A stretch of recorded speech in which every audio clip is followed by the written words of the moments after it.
Hello students, welcome back. और हम continue कर रहे हैं कॉस्ट अकाउंट में अपनी आज की नेक्स्ट वीडियो में advantage of cost accounting. Basically हम कॉस्ट अकाउंट को समझ रहे हैं कि भाई कॉस्ट अकाउंट क्या है ना। आज हम इसके बेनिफिट्स को समझ रहे हैं, एडवांटेज। क्योंकि कॉस्टिंग का बेनिफिट केवल प्रोड्यूसर को या मैनेजर्स को ही नहीं होता। जो कॉस्ट अकाउंटिंग है इसका बेनिफिट हमारे प्रोड्यूसर मैनेजर के साथ साथ हमारे एम्प्लॉइज, हमारे वर्कर, जो हमारे यहां काम कर रहे हैं, जो वर्कर्स हैं, उनको भी हमारी इस कॉस्ट अकाउंटिंग टेक्निक का बेनिफिट होता है। हमारे जो इन्वेस्टर्स हैं, जिन्होंने हमारे यहां पैसा लगाया हुआ है, जिन्होंने हमें अपने गुड्स उधार दिए हुए हैं, यानी क्रेडिटर्स, इन्वेस्टर्स जिन्होंने पैसा लगाया हुआ है, या पोटेंशियल इन्वेस्टर्स जो हमारे बिजनेस में पैसा लगा सकते हैं। एक है हमारे कंज्यूमर्स, कंज्यूमर्स को होने वाले फायदे, गवर्नमेंट, यानी कॉस्ट अकाउंट से गवर्नमेंट को भी फायदा होगा, सोसाइटी को भी फायदा होगा और इकोनॉमी को भी फायदा होगा।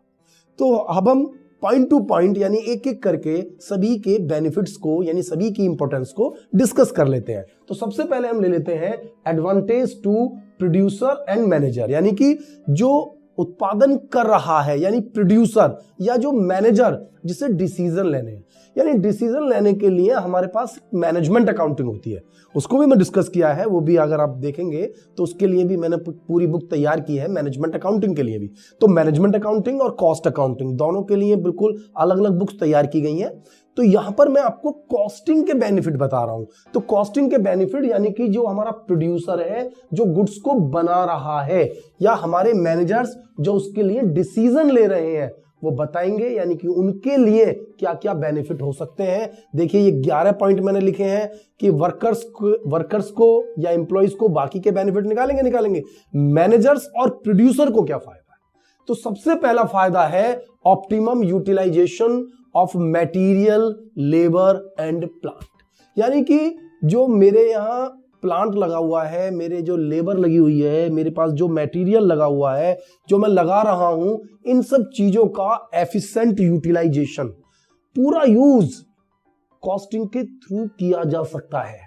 कॉस्टिंग के थ्रू हम अपनी पूरी एफिशिएंसी का सही इस्तेमाल कर पाते हैं। इससे हम एक करेक्ट एक्शन ले सकते हैं, क्योंकि कॉस्टिंग टेक्निक से हमें पता चलता है कि किस प्रोडक्ट में हम एफिशिएंट वर्क कर पा रहे हैं, किस में नहीं कर पा रहे हैं। जिसमें नहीं कर पा रहे हैं उसमें हमें मैनेजमेंट को हेल्प मिल जाएगी और हम उस पर थोड़ा सा ध्यान दे पाएंगे।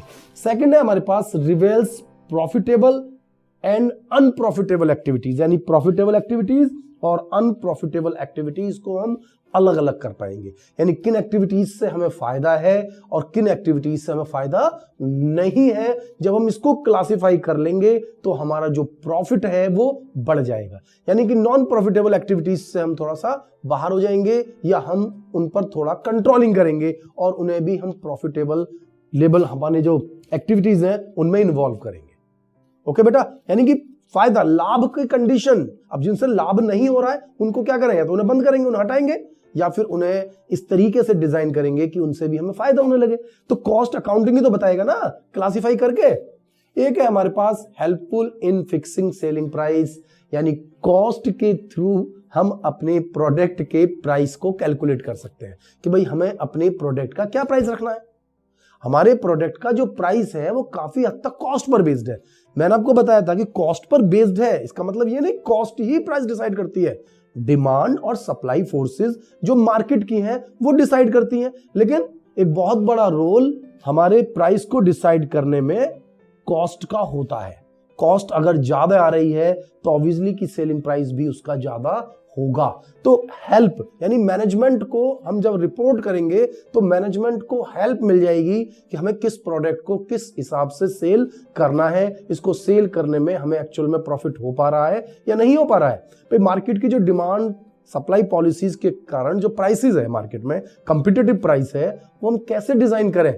तो कॉस्ट के थ्रू हम नॉर्मल एबनॉर्मल वेस्टेज को अलग अलग करके जो मेन पार्ट है जो कॉस्ट पर चार्ज होगा, तो मुझसे पूरे प्रोडक्ट की कॉस्ट को कैलकुलेट कर लेते हैं, जिससे कि हम उसके सेलिंग प्राइस को कैलकुलेट कर सकें। नेक्स्ट है मेरे पास रिवेल्स आइडियल कैपेसिटी। आइडियल का मतलब होता है सुस्त, बेकार। तो जो हमारे पास बेकार कैपेसिटी है उसको समझना और उसको किस तरीके से इस्तेमाल हम कर सके, ये हम यहां निकाल रहे हैं। तो देखिए जैसे कभी कभी मार्केट में डिमांड कम हो जाती है, या आप देख सकते हैं कि मशीनरी खराब हो गई है, ब्रेकडाउन हो गई है, या जो प्रोडक्शन को हम किस मतलब कम से कम कितने नीचे तक लेकर चले जाएं कि हमारी जो कॉस्ट है वो पूरी हो जाए। यानी प्रोडक्शन को ऐसी स्थिति में भाई हमें देखना है, ब्रेकडाउन हो चुका है, डिमांड है नहीं मार्केट में, तो कितनी डिमांड तक लेकर चले जाएं, कितना प्रोडक्शन करें, कितना बेच पाए कि हम ब्रेक इवन पॉइंट यानी कि नो प्रॉफिट नो लॉस की सिचुएशन में पहुंच जाए। तो कौन बताएगा? वो कॉस्ट ही हमें समझा सकता है। एक है हमारे पास assist in controlling cost, cost को कंट्रोल करना। अब कॉस्ट कंट्रोल, तो कंट्रोलिंग के लिए हमें कंपेयरिंग यानी कि स्टैंडर्ड कॉस्टिंग और बजटरी कंट्रोल। देखिए इसमें कंडीशन है मेरे पास, budgetary control, standard costing are two important cost accounting techniques जिसके थ्रू हम अपनी कॉस्ट को कंट्रोल कर सकते हैं। ठीक है बच्चा, फैसिलिटेट कॉस्ट कंपैरिजन। अब हम यहां पर कंपेयर कर रहे हैं डिफरेंट जॉब को, डिफरेंट प्रोसेस को, डिफरेंट डिपार्टमेंट को, डिफरेंट प्रोडक्ट को, डिफरेंट पीरियड से, अवधि से भी। भाई इस पीरियड में के कंपेयर में इस पीरियड को, इस प्रोडक्ट के कंपेयर में इस प्रोडक्ट को, तो हम इससे कंपेयर करके अपनी कॉस्ट को एनालाइज कर सकते हैं और देख सकते हैं कि हम किस तरीके से अपने जो कॉस्टिंग है जो हम यूज कर रहे हैं उनको एफिशिएंटली यूज कर पाए, कहीं डिस्टर्बेंस है तो उसे ठीक करें। भाई जब हम कंपेयर करेंगे तो हमें पता चलेगा कि हमारा जो प्रीवियस पीरियड के कंपेयर में, करंट पीरियड में, या दूसरे प्रोडक्ट के कंपेयर में, हमारे प्रोडक्ट में, या दूसरी इंडस्ट्री जो बना रही है उनके कंपेयर में हमारे प्रोडक्ट की कॉस्ट में क्या डिफरेंसेस चल रहे हैं और उसके क्या क्या कारण है, उन कारणों को हम समझेंगे। ठीक है बेटा। इसके बाद है helps in inventory control. Inventory control यानी गोडाउन, ये स्टॉक, जो गुड्स स्टॉक में रखा हुआ है, स्टॉक की उसकी वैल्यू, हम कितना गोडाउन में माल रखें, उसको किस तरीके से वैल्यूड करें। तो डिफरेंट डिफरेंट मेथड है जो कॉस्टिंग में बताए गए हैं। भाई परपेचुअल, फीफो, लीफो, एवरेज, ये तो डिफरेंट डिफरेंट मेथड है हमारे पास इन्वेंट्री कंट्रोल के, जिसके थ्रू हम इसको समझ सकते हैं। ठीक है, ये तो हमारे स्टॉक वैल्यूएशन के हो गए। इसके अलावा अब कंट्रोलिंग के लिए, यानी कि हम तो कंट्रोलिंग पढ़े ना, तो कंट्रोलिंग के लिए इसके अंदर हमारे पास EOQ टेक्निक्स है, हमारे पास लेबल्स हैं, stock label, minimum stock, maximum stock, एक है हमारे पास JIT जस्ट इन टाइम, एक है ABC always best control analysis. तो इन सबको एनालिसिस करके हम जो इन्वेंट्री कंट्रोल है उस टेक्निक का इस्तेमाल करते हुए अपनी स्टॉक की वैल्यू को मालूम भी कर सकते हैं, स्टॉक को रख भी सकते हैं कि हमें कितना स्टॉक मंगाना है, कितना रखना है, सो दैट कि हमारी जो कॉस्ट है वो कम से कम आए। Provide a check on accuracy of financial statement. यहां पर हम फाइनेंशियल स्टेटमेंट की एक्यूरेसी भी समझ सकते हैं, यानी कॉस्ट के थ्रू हम फाइनेंशियल अकाउंट को कंपेयर कर लेंगे।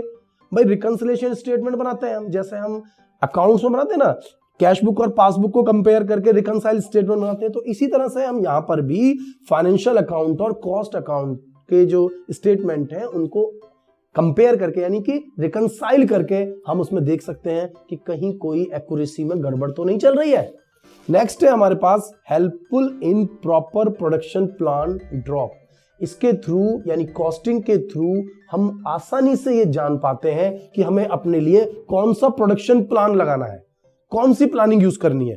तो हमें देखना है कि कौन से सिस्टम से हमारी कॉस्ट सबसे कम आ रही है, सबसे ज्यादा प्रोडक्शन हो रहा है, एफिशिएंट प्रोडक्शन हो रहा है। तो उसी तरह से प्रोडक्शन प्लान, हम उसी तरीके का प्रोडक्शन, प्रॉपर प्रोडक्शन प्लान यानी कि वही जो सबसे बेस्ट है उस प्रोडक्शन प्लान को ड्रॉन अप यानी कि लागू कर सकते हैं।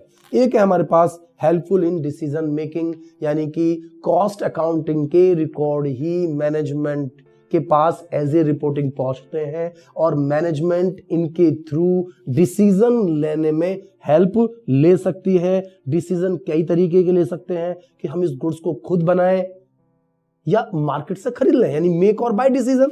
हम इसके अंदर ले सकते हैं कि क्या हमें कोई नया प्रोडक्ट लॉन्च करें या ना करें। हम इसके अंदर ले सकते हैं कि प्रोडक्शन को बंद कर दें या थोड़े दिन तक चलाएं, शट डाउन करें। ठीक है, सिलेक्शन करना है कि कौन सा सेल्स मिक्स हमारे लिए बेस्ट है। देखिए वैसे तो जैसे जैसे हम चैप्टर्स को पढ़ेंगे उन चैप्टर्स में हमने इसके बारे में टोटल डिटेल डाली है कि किसी भी चैप्टर में, जैसे चैप्टर है हमारे पास भाई, अगर हम मार्जिनल कॉस्टिंग पढ़ेंगे तो एक पूरा चैप्टर है, स्टैंडर्ड कॉस्टिंग है तो पूरा चैप्टर है, वहां उसकी थ्योरी, न्यूमेरिकल, वो सब चीजें क्लियर होंगी। क्योंकि कभी भी एक टॉपिक को पढ़कर हम पूरी तरह से कॉस्ट को नहीं समझ सकते हैं। कॉस्ट को समझने के लिए हमें कॉस्ट को पूरी तरह पढ़ना पड़ेगा, उसका पूरा थियरी पोर्शन, पूरा न्यूमेरिकल पोर्शन, किस तरीके से कौन सी टेक्निक्स कॉस्ट की, कौन सा अकाउंटिंग मेथड कॉस्ट का हम यूज करें, हमारी इंडस्ट्री में कौन सा सुटेबल है, कौन सा सुटेबल नहीं है, किस तरीके से हम अपनी लेबर की एफिशिएंसी को बढ़ा सकते हैं, किस तरह से हम अपने मटेरियल की जो इन्वेंट्री से कंट्रोल कर सकते हैं। तो ये सब चीजें, तो हमें कितना माल बनाना है नहीं बनाना है, मार्केट से खरीदना है, तो ये सब चीजों के जो डिसीजन होते हैं वो हेल्प देता है हमें कॉस्ट अकाउंटिंग। इसके बाद है हेल्प इन फॉर्मुलेटिंग पॉलिसीज, यानी कि जो कंपनी पॉलिसी बना रही है ना, फॉर्मुलेटिंग का मतलब होता है पॉलिसी बनाना, पॉलिसी को फॉलो करना। तो जो पॉलिसी है उसको फॉर्मुलेट करने में, उसको बनाने में, उसको लागू करने में कॉस्ट अकाउंटिंग एक बहुत बड़ा रोल प्ले करता है। तो यानी मैनेजमेंट के लिए क्या क्या बेनिफिट हो गए भाई, मैनेजमेंट के लिए या हम क्या प्रोड्यूसर के लिए भाई, उसके जो हमारा मटेरियल, लेबर और प्लांट है उसका प्रॉपर यूटिलाइजेशन हो गया, हमें अपने प्राइस फिक्स करने में, यानी प्रोडक्ट के प्राइस फिक्स करने में हेल्प मिल गई, हमारी जो आइडियल कैपेसिटी है हम उसका इस्तेमाल कर सकते हैं, हम अपनी कॉस्ट को कंट्रोल कर सकते हैं, कॉस्ट को कंपेयर कर सकते हैं, पिछले साल की कॉस्ट को प्रोडक्ट वाइज, पीरियड वाइज, है ना, किसी भी तरीके से कंपेयर कर सकते हैं, इन्वेंट्री कंट्रोल कर सकते हैं जिसमें EOQ, JIT, ABC के through, ABC plan of inventory control. तो इन्वेंट्री कंट्रोल का एक चैप्टर है, पूरे न्यूमेरिकल्स हैं बेटा, ये अलग अलग चैप्टर। एक एक्यूरेसी, यानी कि फाइनेंशियल अकाउंटिंग और कॉस्ट अकाउंटिंग को रिकंसाइल करके हम फाइनेंशियल अकाउंटिंग की एक्यूरेसी समझ सकते हैं, प्रोडक्शन प्लान बना सकते हैं, डिफरेंट तरीके के डिसीजंस ले सकते हैं, अपने लिए नई नई पॉलिसीज कौन सी यूज करनी है वो बना सकते हैं। मैनेजमेंट के लिए बहुत सारे बेनिफिट्स हम यहां पर इंपोर्टेंस को समझा पा रहे हैं। इसके बाद हमारे पास है advantage to employee, advantage to investor, customer, government, society and economy. तो एक एक करके हम सभी चीजों के बारे में डिस्कस कर लेते हैं। तो सबसे पहले ले लेते हैं हम एम्प्लॉय के बारे में, यानी एडवांटेज टू एम्प्लॉय। एम्प्लॉय को क्या फायदा होगा, देखिए जब प्रॉपर कॉस्टिंग टेक्निक्स लगाई जाएंगी, लेबर की एफिशिएंसी को वॉच किया जाएगा, लेबर की एफिशिएंसी को बढ़ाया जाएगा, और एक अच्छा कॉस्टिंग मेथड अगर यूज होता है किसी भी इंडस्ट्री में, प्रॉपर मेथड यूज करते हैं, तो उसका सीधा इफेक्ट होगा कि आइडियल टाइम कम से कम होगा। अब अगर आइडियल टाइम कम से कम होगा तो प्रोडक्टिविटी ज्यादा होगी, लेबर की एफिशिएंसी ज्यादा बढ़ जाएगी, तो उसी के प्रोपोर्शन में उसका जो डेवलपमेंट है, डेवलपमेंट इन द सेंस, एक तो एफिशिएंसी बढ़ जाती है, दूसरा जो उसकी सैलरी है, उसके जो पर्क्स हैं वो उसी के अकॉर्डिंग, यानी कि जो उसकी वेजेस है वो उसी के रेशो में बढ़ती चली जाती है, और जो हमारे जो एम्प्लॉइज हैं वो प्रॉस्पर, यानी कि उनके पास भी किसी चीज की शॉर्टेज नहीं रहती। तो बेनिफिट कॉस्ट टेक्निक्स का मिलता है एम्प्लॉइज को, उनके जो सैलरीज हैं वो बढ़ जाती हैं, और बढ़ने का कारण जो उनकी वेजेस है वो हमारी एफिशिएंसी का बढ़ना है, यानी लेबर की एफिशिएंसी बढ़ गई, तो मैनेजमेंट को तो ज्यादा काम हो रहा है ना सेम खर्चे पर, तो उसको ज्यादा बेनिफिट मिल जाता है। ठीक है बेटा। इसके बाद है advantage to investors and creditors. ठीक है बेटा, इसको डिस्कस कर लेते हैं। हाँ बेटा, जो क्रेडिटर्स हैं उनको क्या बेनिफिट है, देखिए क्रेडिटर्स जो है, जब हमारे पास कॉस्टिंग की हम अच्छी टेक्नोलॉजी, अच्छा कंसेप्ट यूज करेंगे, कॉस्ट किसी प्रोडक्ट की कम होगी तो कम ऑर्गेनाइजेशन को प्रॉफिट ज्यादा होगा। अब जब प्रॉफिट ज्यादा होगा तो ऑब्वियसली जो हमारे इन्वेस्टर्स है उनको ज्यादा रिटर्न मिलेगी, उनको कैपिटल ज्यादा अच्छी स्ट्रांग दिखाई देगी, उनका जो पैसा है मतलब प्रॉफिट ज्यादा हो रहा होगा, तो वो ज्यादा पैसा इन्वेस्ट करना पसंद करेंगे। ये देखिए, जज द फाइनेंशियल स्ट्रेंथ, यानी कि फाइनेंशियल स्ट्रेंथ जो जज होती है वो कॉस्टिंग से हो जाती है, कि कॉस्टिंग के थ्रू जब आपकी कॉस्ट कम आएगी तो इसका मतलब है आपके पास जो प्रॉफिट पोजीशन है वो बढ़ जाएगी, जिससे आपके जो सप्लायर्स हैं, जो आपको गुड सप्लाई करते हैं, जो आपको लोन देते हैं, जो आपके बिजनेस में पैसा लगा रहे हैं, वो सब सेटिस्फाइड होंगे और बिजनेस पैसा लगाएंगे। इसके बाद है हमारे पास कस्टमर, कंज्यूमर्स।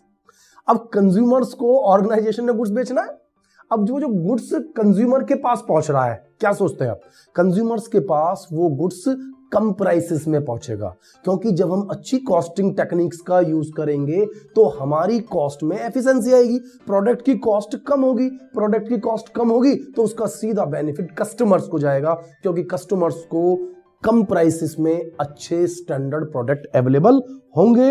इसके बाद है हमारे पास एडवांटेज टू गवर्नमेंट। गवर्नमेंट को क्या बेनिफिट होगा? गवर्नमेंट को अपने टैक्सेस लेने हैं, तो गवर्नमेंट कितनी एक्साइज ड्यूटी कॉस्ट पर ले, उस प्रोडक्ट पर कितनी एक्साइज ड्यूटी लगाए। Government income tax and formulation of policy. Government को जितनी भी पॉलिसी है जो उन्हें फ्रेम करनी है relating to industry, export, import, taxation, इस तरह की जितने भी काम हैं जो गवर्नमेंट से रिलेटेड है, जिसका बेनिफिट गवर्नमेंट को उठाना है, उसका बेनिफिट मिल जाता है, क्योंकि कॉस्ट के थ्रू जो प्रोडक्शन है, जो इंडस्ट्री है हमारी, वो डेवलप हो जाती है और ज़्यादा से ज़्यादा प्रोडक्शन होता है, जिससे हम अपने गुड्स को एक्सपोर्ट कर पाते हैं। तो गवर्नमेंट को एक्सपोर्ट से रेवेन्यू भी मिल जाती है, क्योंकि जो फॉरेन करेंसी है वो भी डेवलप हो पाती है हमारे पास। इसके बाद है हमारे पास एडवांटेज टू सोसाइटी। हमारी सोसाइटी को क्या फायदा है? सोसाइटी को जो प्राइस, जो गुड्स मिलते हैं वो एक अच्छी चीज पर मिल जाएंगे, यानी कि जो गुड्स हैं वो क्वालिटेटिव गुड्स और सही कीमत पर उन्हें प्रोडक्ट और सर्विसेज अवेलेबल हो जाएंगे। भाई आप देख रहे हैं ना कि भाई कंज्यूमर को फायदा हुआ, तो ऑब्वियसली हमारा वो फायदा सोसाइटी को भी है। सोसाइटी को भी तो अच्छे स्टैंडर्डाइज प्रोडक्ट अवेलेबल हो रहे हैं। जैसे गवर्नमेंट को फायदा हो रहा था तो गवर्नमेंट अपनी पॉलिसी फ्रेम कर रही थी, तो सारी पॉलिसी जो फ्रेम कर रही है गवर्नमेंट, वो किसके थ्रू कर पाएगी? जब उसे पता चलेगा कि हमारा जो कंट्री है उसमें किस तरह से कॉस्टिंग टेक्निक्स का यूज किया जा रहा है, सस्ते से सस्ते गुड्स को बनाया जा रहा है, किस तरीके से एफिशिएंसी का इस्तेमाल किया जा रहा है। तो गवर्नमेंट को कुछ चीजें फिक्स करने में भी हेल्प मिलती है, जैसे कि उन्हें डिविडेंड का फिक्सेशन करना है, डिस्प्यूट का फिक्सेशन करना है, प्रोटेक्शन का, वेजेस फिक्सेशन का, टैरिफ कंट्रोल का, प्राइस कंट्रोल का, प्राइस फिक्सेशन, ये सब चीजें जो है ये गवर्नमेंट के लिए हेल्प करती हैं कहीं ना कहीं उस ऑर्गेनाइजेशन की कॉस्टिंग पर। एक है इकोनॉमी को फायदा। इकोनॉमी को क्या फायदा है? इकोनॉमी में जो हमारे वेस्टफुल रिसोर्सेज हैं या जो रिसोर्सेज हैं उनका ऑप्टिमम यूटिलाइजेशन हो जाता है, जिससे कि जो कॉस्ट है वो रिड्यूस हो जाती है, कंट्रोलिंग कॉस्ट रिड्यूस हो जाती है, जिससे कि जो हमारे रिसोर्सेज हैं उनका ऑप्टिमम यूटिलाइजेशन होता है और इकोनॉमी बूस्ट अप हो जाती है। कम से कम रिसोर्स को यूज करके मैक्सिमम यूटिलाइजेशन हमारी इकोनॉमी को मिल पाता है। और इकोनॉमी की जो जीडीपी है, यानी इकोनॉमी में जो ग्रोथ है, जीडीपी है, ग्रॉस डोमेस्टिक प्रोडक्ट, वो भी बढ़ने लगती है। यानी कि कुल मिलाकर अगर हम बात करें कॉस्टिंग की, तो कॉस्ट पूरी कंट्री के हर व्यक्ति पे इफेक्ट डाल रही है। जो प्रोडक्शन कर रहा है उस पर तो डाल ही रही है, जो उस प्रोडक्शन से डायरेक्ट रिलेटेड है उस पर तो आ ही रहा है, साथ में कस्टमर्स को भी, गवर्नमेंट को भी और इकोनॉमी पर भी, इन सभी पर भी कॉस्टिंग का इफेक्ट है। तो इस तरीके से हम समझ सकते हैं कि हमारी कॉस्ट अकाउंटिंग का जो इंपॉर्टेंस है वो क्या क्या है। तो ये आपको समझ में आ गया होगा। तो मैं अपनी नेक्स्ट वीडियो में एक नए कंटेंट्स के साथ आपसे मिलता हूं। थैंक यू बेटा, मिलता हूं नेक्स्ट वीडियो में।